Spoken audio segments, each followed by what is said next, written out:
Welcome to this community newspaper Facebook program, Excellence in Education. This is Marta Perez, and our mission is to inspire and expose excellence in education. Please follow us on Facebook and send any questions or comments via our chat room. Now, Miami-Dade County Public Schools has a reputation to be the best urban school district in the United States, and rightfully so. Although there are so many problems that still face us, the accomplishments of Miami-Dade County Public Schools are known nationally. And of course, we have a fantastic superintendent, but the superintendent must rely on a lot of other charismatic, energetic leaders to lead the forces, because we are the fourth largest school district in the United States as well. So let me introduce to you a very important charismatic leader who helps us in attaining that status at the school district. His name is Mr. Samuel J. Lewis, and he happens to be Miami-Dade County's Assistant Principal of the Year. He has received this distinction this year, but he has worked with us for many years and doing great things to help to position us as a school district. He was chosen, of course, this year out of all the other assistant principals as the winner because of his outstanding work in the field of education. And that is the mission of our show, Excellence in Education. Mr. Samuel began his career as a math teacher. Later, he applied for and became an assistant principal, but his focus was always on student achievement through, among others, two very important vehicles that he writes about, and they are attendance and family involvement. Early in his career, he was instrumental in turning a D school into a B school, and that is not an easy thing to do. Currently, he is the assistant principal at Johnny Ferguson High School, one of the largest, if not the largest, high school in Florida, with close to 4,300 students. And it is also, at the same time, one of the best high schools in Florida.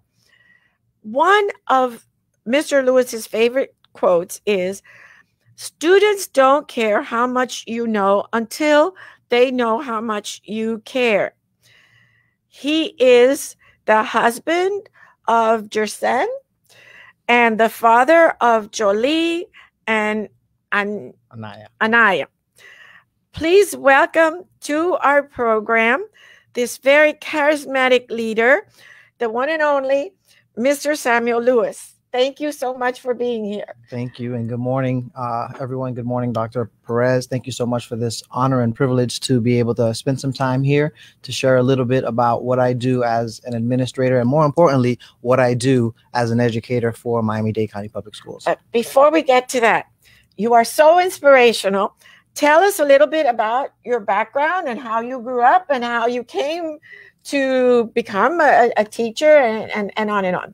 Awesome. So I actually started by working for Hibiscus Elementary School. But tell us further back where you were born. Oh, okay. How you grew up. Do we have enough time? Oh. All right. So I actually was born in Port-au-Prince, Haiti. I am the children of immigrants. My parents were first generation Haitian immigrants. How old were you when you came to the United States? 1 year old, actually. So okay. Do you have siblings? I do. I have a younger sister who was born. She was born here. But my older brother, recently passed. Actually, a couple of years ago. He was born in Haiti along with myself. Yeah. How much older was he? He was 4 years. We're all 4 years apart. Oh, 4 years apart. That's good planning. Good planning. So you arrived so for you, America was your country, or your school was your first school? Where did you go to school? How was that? So my first school was Benjamin Franklin Elementary School. And I spent a few years there. And then my parents, in order to continue to rise within their jobs and their status here in America to live the American dream, they moved a little more north into North Miami Beach, where I eventually went to Fulford Elementary School, John F. Kennedy Middle School, and then North Miami Beach Senior High School, home of the Chargers, representing them today here with my class ring. So you graduated high school where? North Miami Beach Senior High. Miami Beach. Okay. Yes. So class of 2000, the year of Y2K. Everything was supposed to crash. Qualify. Yes. But it didn't happen. I'm still here. And I immediately embarked on going to FIU and got my elementary education degree there. And what inspired you? What did your parents do? My parents were tailors. Oh, really? Yeah, they were seamstress in Haiti. They worked for major companies in Haiti and also in the Dominican Republic, where they learned to speak fluent Spanish. Oh, okay. They passed that on to us as well. So we speak. I speak Spanglish, like everyone else in Miami. Yeah, absolutely, muy importante. Muy importante. So, after graduating from high school, well, actually in high school, what got me interested is an early childhood class. And this is why I am a firm believer in our CTE programs that we offer. CTE means? Career and technical education. Very good. I apologize. No, because the listeners may not know. Yes. This is the lingo of the education world. Yes, absolutely. Absolutely. Yes. So basically, the career technical education courses prepare students for the career, the workplace. And initially, I wanted to be a lawyer. But quickly I learned what that entailed, and I realized that was not for me, and I can make much more of an impact through early childhood education. After taking some early childhood classes, I fell in love with it completely. I mean, the young children were so impressionable, and I learned that I had a knack for teaching. And I got what is your favorite grade to teach? Well, I've only taught at the elementary level. And I would say in those grades, which is your favorite? Fifth grade. Fifth grade. Ah, me too. Fifth or sixth. Yeah, fifth grade was my absolute favorite. The kids are older. They're the seniors of the elementary schools. Yes. A little bit more relatable. You can speak to them like little adults, or at least they think they're little adults. Yes. And they respect. They thrive off of whatever you say. So I really enjoy teaching fifth grade. Oh, wonderful. So did I. There you go. And when you say career education, the school district is now working on our strategic plan and for the next 5 years. And one of the things that I think that the board is concentrating on, which I think is very important, is having our students graduate with a plan. So many kids, so many of even if later you change your plan, they graduate. What are you going to do? I don't know. They're used to us for 12 years. Take this class, take this, take this. Okay, now you have the whole world to choose from. And so many have not thought about that and have not started to get a plan. And I think that it's a little bit daunting for children not to have something in the path. I don't know what you think.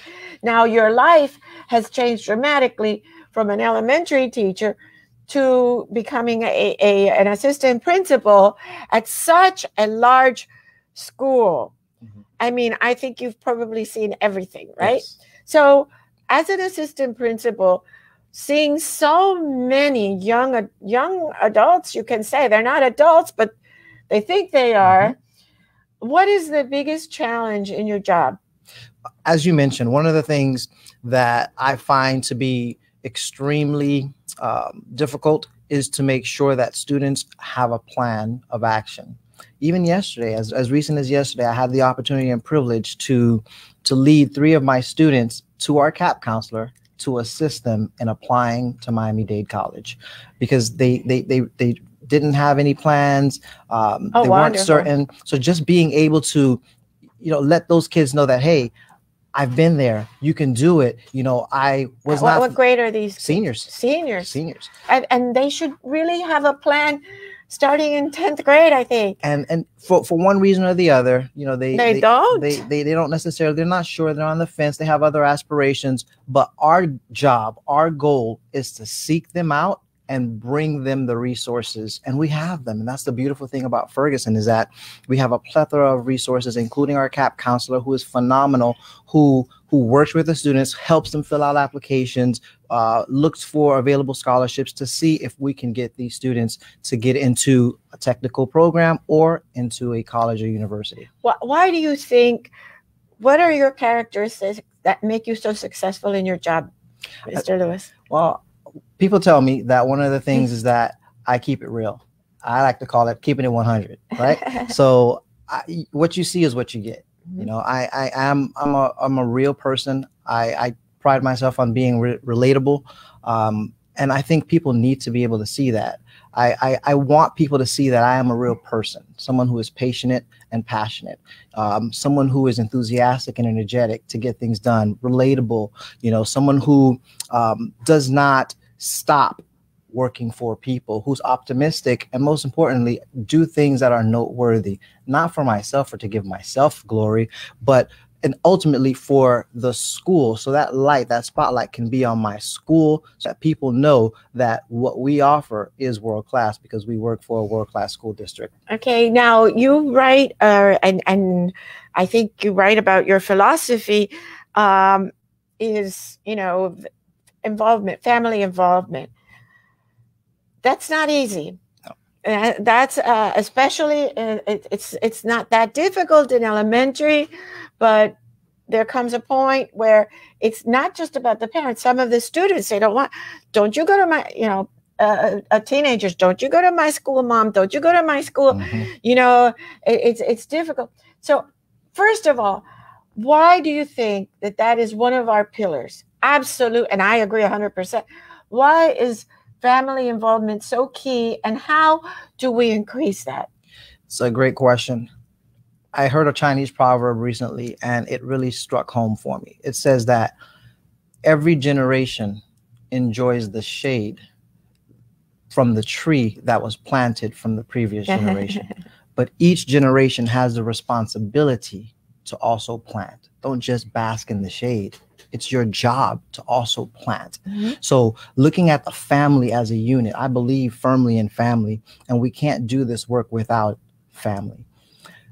We meet with families on a regular basis, and we try to make sure that they are as connected as they possibly can be, because we know at the high school level in particular, the students are less apt to have parents be involved, and the parents try to give them that space, but they still want to be engaged in the educational process. So we try to bridge that gap by giving them the tools, helping them to set up their parent portal accounts, helping them to set up those notifications. So you don't have to, you know, log in, it'll come to you. You know, but again, just constant communication to the point where it might seem as we're over communicating, but we want to make sure that our stakeholders are aware of what's going on in the building. We want you to be a part of your child's education. This is not the time to drop your guard. This is the time to be on guard for your child. What do we do with those unfortunate children whose parents are disengaged, who have terrible parents, let's say? There are such things as awful parents who set bad examples. Is there a way to help them? These are the toughest of all students to help, in my opinion. How do we do that? So we typically partner those students with staff members who hold them accountable. They check in and check out with those staff members. We build relationships with those students, and oftentimes we actually go to their houses and we visit them. We get in our cars, we leave the royal palace, and we put the boots on the ground, and all 10 toes are going to their homes, and we have those candid conversations with those disengaged parents and or students. Does it help? It does. It does. It does. As a matter of fact, I have a student in the building right now ready to rock and roll for graduation because we took the time to go to that home and invest and let that parent see that we're trying to plant that seed. What were the circumstances in that case? Possible not wanting to graduate, not fulfilling the requirements. So the student was not Right. He didn't have all the it's he or she, I don't know, but it didn't have all the credits. Correct. So just us showing up, and we do this for everyone. We make sure if you need the assistance, we're there to help you. We're gonna get you through the finish line one way or the other. We just need you to be a willing vessel to receive what we're offering. And when you go to a house like that, what do you see? You see a myriad of different things. Sometimes it's heartbreaking. Other times, what is heartbreaking, for example? Just the condition in which, they may be living, oftentimes, or they may be affluent but just are apathetic. So you see the wide spectrum of it all. And having done over 100 home visits, we've seen it all. Everything. Yeah. Everything. Yes. And it's amazing sometimes how students can be resilient and come from very broken homes, very terrible situations, and yet they strive. Many have foster homes. I don't know if you have any. I'm sure you do. Yeah. Ferguson has everything. Yeah. Ferguson is a little city. Yeah, it is. It's bigger than cities. I mean, not cities, but towns with more than 4,000 residents. Yeah. Right? Good way of putting it. Yes. Now, you also speak not only about family involvement, but attendance. And a lot of us don't, talk about attendance that often and how it impacts student achievement. Tell us about your philosophy about the importance of attendance and what to do and what you've seen through your eyes. So attendance is critical. If there isn't a vessel in place, nothing can be filled, right? So the child is that vessel. We need that vessel in the school building, whether it's physically or virtually. We need you to show up. Then we can fill you up with what you need to succeed for life. So attendance for us is critical. I have the awesome pleasure, privilege, and arduous task of monitoring attendance with the assistance of our Dean of Discipline and a number of other key players to ensure that our school, our students show up, from having meetings with parents, looking into truancy, making sure that if there's something preventing them from coming to school, that we're able to address that through our social services department, our student services as well. We want to make sure that the kids come to school and there's no excuse for them to not. Because if they're not present, they're disengaged and we can't get them to that next phase. To the next level. And we certainly do try. I mean, yeah. That's very important, I think, for the public to understand that we at the school district, I mean, we try to push students. We really, this is a school district of very engaged professionals like you, and it's a challenge because in large urban school districts, there are all kinds of different circumstances where children are not able to learn, and we try. Now, you personally have had a stellar career, and we're lucky to have great parents.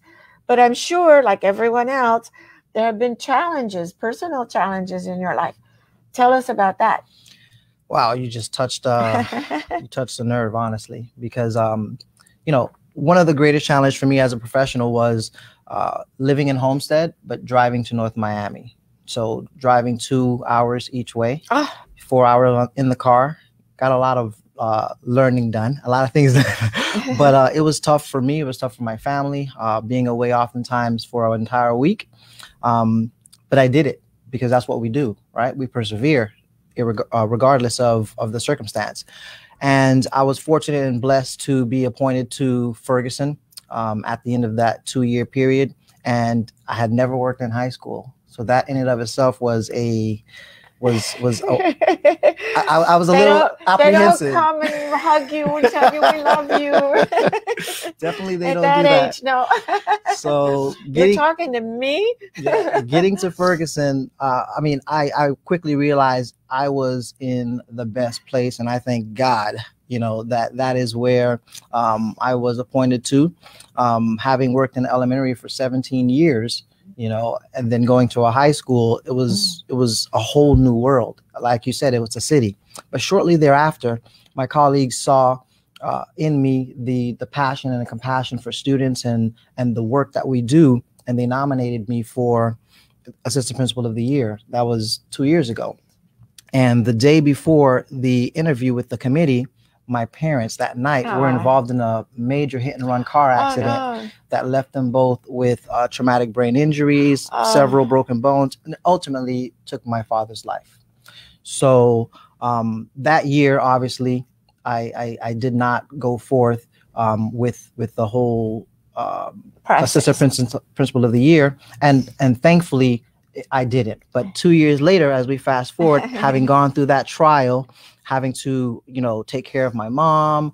Now she's disabled. Where does she live? She lives in North Miami Beach, but periodically. Oh, yeah, that's tough for you too. Yes. So you know, that's the sandwich generation, as they call it, because you have your little girls and your wife, and then you also have your parents, and you're in the center of it, and taking care of your mom. Yeah. So it was tough. That was probably the single greatest challenge of my life, but thankfully to the great staff and administration at Ferguson, I was able to not skip a beat, you know, but still being able to handle business at work and still being able to take care of the, you know, the health of my mom and my dad while my dad was still alive. So you walk in, you're used to an elementary school environment, which, as you say, fifth, sixth, they're still loving and they still admire teachers and love their teachers and all that. And you walk into high school. What was your biggest surprise, or what did you not expect that to see when you walked into? And not only that, but you walk into such a big high school with so many different characters.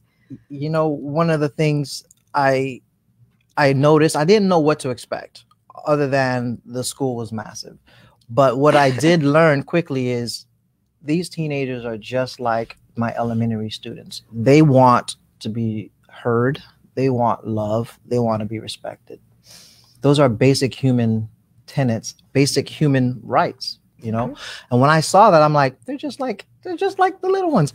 And quickly, you know, I'm like, I'm just going to be me, you know, I'm just going to be me. And immediately, you know, won their affection, I believe, and became just relatable to them. You know, I think they saw me as a young guy, and you know, I would joke around with them, and you know, do silly things, and they saw me more than just a disciplinary figure, an authoritative guy. They saw me as someone they can actually talk to. So, and over these past 3 years, as I've been at Ferguson, the students have, you know, I've seen more and more of building stronger relationships where they come to me, they email me, even during this pandemic, you know, thanking me for helping them with this or with that. And, you know, that warms my heart and lets me know that I am doing the right thing.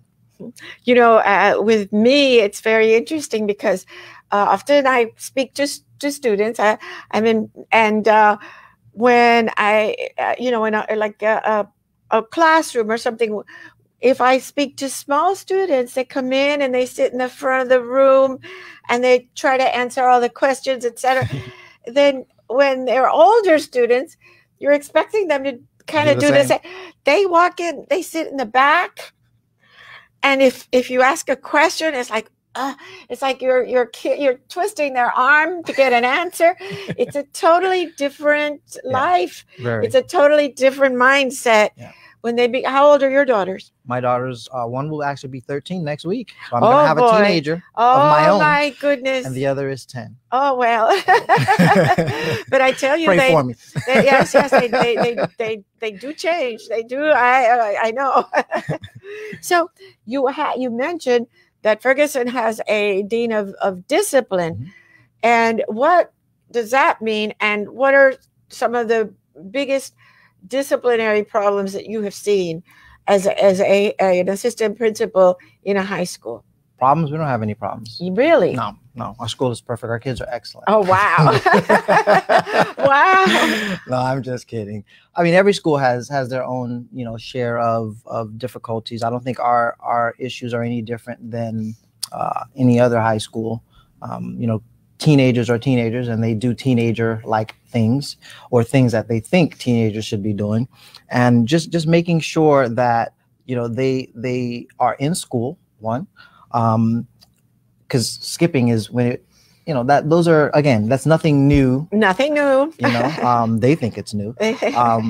But they realize quickly that you can't hide, you know, despite the fact that the school is massive, and there's lots of students, we have a good pulse on where they are.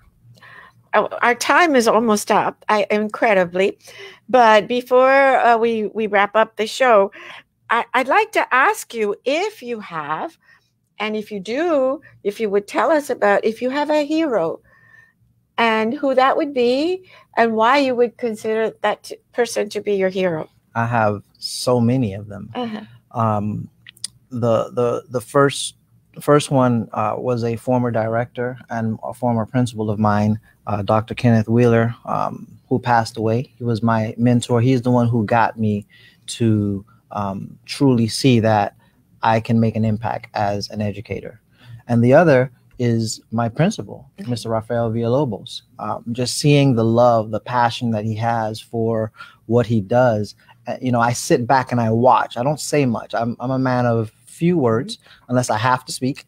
I don't mind speaking, but just watching him and how he addresses everyone. I mean, he has time. He makes time for everyone. It doesn't matter whether you are the custodian or if you are the president of the United States.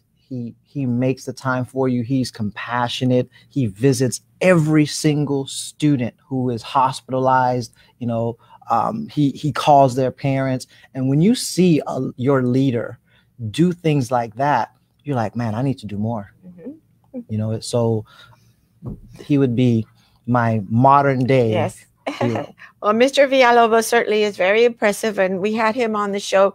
But you are very impressive, and I'm sure he's very complimented that you consider him a person to admire. And we are so fortunate to have you. Congratulations again on this very well-deserved accolade. I'm sure you will receive many more in your life, and we wish you and Ferguson continued success.